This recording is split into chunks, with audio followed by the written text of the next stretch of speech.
direndahkan, saya pasti akan melakukan perlawanan. Saya tidak peduli itu. Mau nambah kasus 1000 lagi pun nggak peduli saya. Bahkan Pak Umar itu ngomong bahwa ketika tim hukum yang diberikan namanya ke saya itu, mereka tanya, waktu dengan Pak Rasman, bayar berapa? Dijawab sama Pak Umar dan keluarga, nggak ada, kami nggak ada bayar. Wah, benar, memang nggak bayar. Kita bantu, kemudian itu pengakuan mereka, dan alangkah eloknya kemarin, kalau mereka sepakat mereka bekerja di balik layar, tiba-tiba ditangguhkan dengan kemampuan dia yang hebat, baru saya angkat jempol. Tapi sudah ini tidak ditangguhkan, bilang lagi pengacaranya katanya nggak kenal sama saya. Saya kan memang nggak penting tahu dia siapa. Saya cuma nanya namanya siapa, David ini siapa, nggak tahu, ya udah. Ditunjukkan, diberitahu wartawan ke saya, oh ya Abdul Malik, saya nggak tahu siapa ya Abdul Malik. Jadi kata-kata ini menurut saya harus diluruskan, dan saya minta jangan sampai nanti ada kisruh hukum antara saya dengan Pak Umar dan keluarga. Yang akan kasihan Fadel. Salah satu poin saya bacakan di sini, surat pernyataan yang ditandatangani dengan matre dan cap jempol itu, bahwa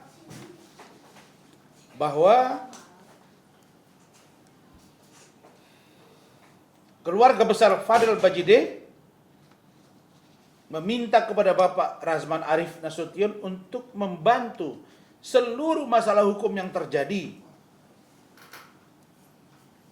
Dan apabila ada keterangan yang kami sampaikan tidak benar, maka kami siap dituntut secara pidana maupun perdata. Dan demikian kami perbuat dengan penuh rasa bertanggung dan tanpa ada paksaan pihak manapun. Jadi sampai kapanpun tidak ada pencabutan. Tiba-tiba saya sudah mau, dan saya bahkan sudah didesak oleh wartawan berkali-kali untuk kapan mengundurkan diri. Momentumnya sudah ada sebenarnya. Tapi saya bilang waktu saya tunggu satu lagi, dan keluarga saya mendesak, anak saya mendesak agar dilepaskan. Saya masih profesional karena pengacara yang lama, kalau kalian lihat ada Guy, ada Rangga, ada Bangkit, ada Ardik, ada Ando, ada Raya perempuan, itu udah nggak ada lagi. Tidak mau lagi. Jadi hanya saya dengan Rahmat, terus tim saya Rahmat Rizky dan Wafi yang tetap membantu. Terus saya tambahkan Pak Lecumanan, saya tambahkan Bu Ida Neti, terus saya tambahkan Dolin Simbolon untuk supaya ini terbantu. Jadi jangan nanti orang melihat bahwa oh seolah-olah oh Rasman lagi-lagi kliennya mencabut kuasa. Enggak enak judulnya, bos. Padahal saya sudah dari awal mau meninggalkan mereka, tapi saya punya rasa, punya hati. Nah, tapi kalau ada kesepakatan kemarin, mereka gerak dengan cara elegan, bekerja di balik layar, yang penting padanya terbantu, enggak ada masalah. Sehingga judul-judul media pun tidak lagi ramai seperti ini gitu. Jadi itu urusan Fadel. Yang kedua, bahasa-bahasa yang sampai ke saya, yang mengatakan bahwa saya nggak bisa berbicara masalah Fadel, ya nggak bisa. Fadel beri kuasa ke saya tangani Fadel. Begitu tangani Fadel, saya dimaki-maki oleh seorang Nikita Mirzani. Bukan saja dimaki-maki, dihina-hina. Yang berakibat pada saya laporkan dia ke polisi. Tentu kaitannya dengan mana? Ya pokok perkara tetap di Fadel. Karena Fadel masih saya tangani, Loli lari dari safe house, nyari saya. Saya bawa ke Polres, sampai di Polres datang Nikita Mirzani, aniaya saya. Pokok masalahnya ada di Fadel. Bagaimana ceritanya saya tidak bisa bicara tentang Fadel, nggak bisa dong. Emang kalian siapa? Apa ada 2, 3, 40 miliar kalian kasih saya? Sehingga saya nggak bisa berbicara. Nggak ada urusannya itu. Saya kan tetap akan bersuara karena kasus ini menyangkut diri saya. Maka kalau Pak Umar menyatakan diri mencabut surat laporannya, dia berbeda dengan ini. Artinya dia harus bertanggung jawabkan surat ini. Karena ini saya sampaikan di sini dan ini yang mereka terima. Kalau mereka mencabut kuasa secara sepihak tanpa izin saya, ada konsekuensinya, ada surat pernyataannya. Ada materi, ada cap jempol juga. Aslinya ada di kita semua. Jadi jangan dibuat ruwet, jangan dibuat ribet. Kalau pengacara yang baru ternyata tidak benar mampu untuk menangguhkan dan apalagi SP3, ya tagih ke pengacara itu. Saya 6 bulan tunjukkan kepada saya ada kasus dugaan pelecehan seksual anak di bawah umur yang begitu viral, 6 bulan tidak disangkakan dan tidak ditahan. Itu adanya di kantor Radlafon, bos. Kenapa? Karena saya pasang badan untuk itu. Jadi jangan cari-cari masalah dari persoalan ini. Apalagi bilang-bilang pengacaranya, kami bukan dibentuk oleh tim pengacara yang lama. Saya memang nggak bentuk, tapi orang itu koordinasi ke saya. Emang kau siapa? Saya nggak kenal kau. Tapi supaya kau tahu pengacara itu datang. Dan kalau saya tidak mau membuat surat ini, nggak bisa. Adanya gugatan tuntutan gitu. Jadi jangan orang dibuat, memang keluarga ini kayaknya memang nggak benar nih. Jangan sampai begitu. Karena saya menjaga selama ini citra keluarga kalian dengan citra keluarga saya itu saya bangun dengan baik gitu. Meskipun banyak fitnah yang masuk ke saya gitu. Nah, itu poinnya. Kemudian tentang Nikita Mirzani. Kemarin itu dia tidak mau diperiksa.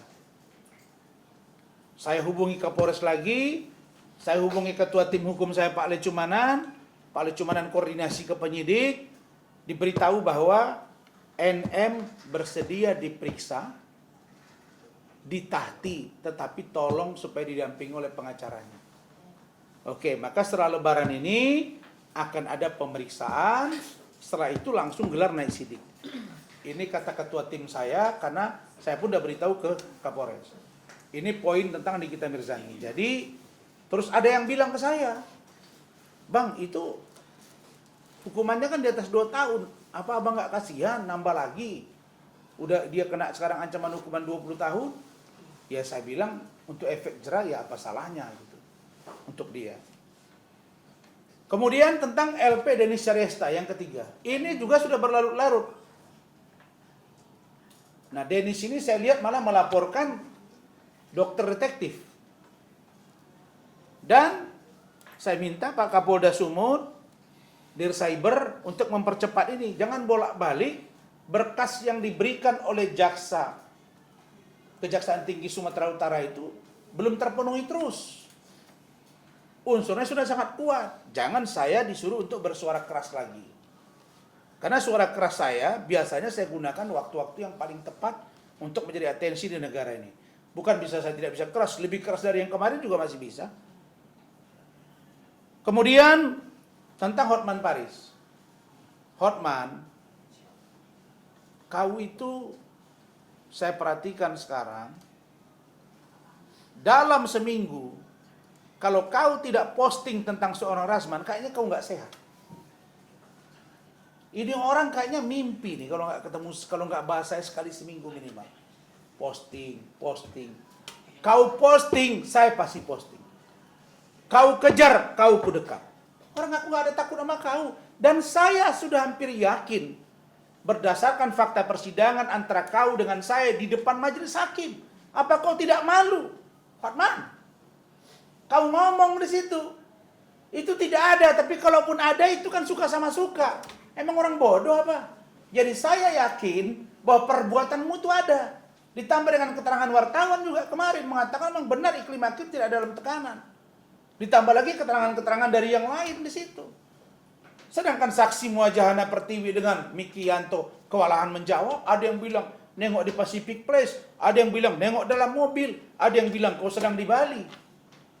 Jadi jangan branding dirimu seolah-olah kau orang manusia bersih. Kau itu nanti dalam putusan dan pemeriksaan iklim hakim dan saya akan makin terbuka semuanya.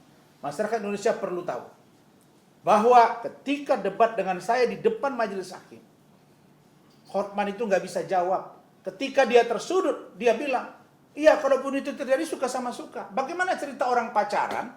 Ditanya, tidak pacaran. Terus hubungan khusus. Terus kalau hubungan khusus, terus ada BAP yang mengatakan buah dadanya keras, tidak seperti aslinya. Dari mana dia tahu itu? Saya ada waktunya untuk berbicara itu.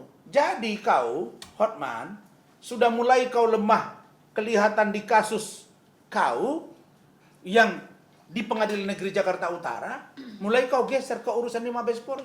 Mabes Polri saya sudah diperiksa. Buktikan saja pasal 335-nya, 207, 217-nya.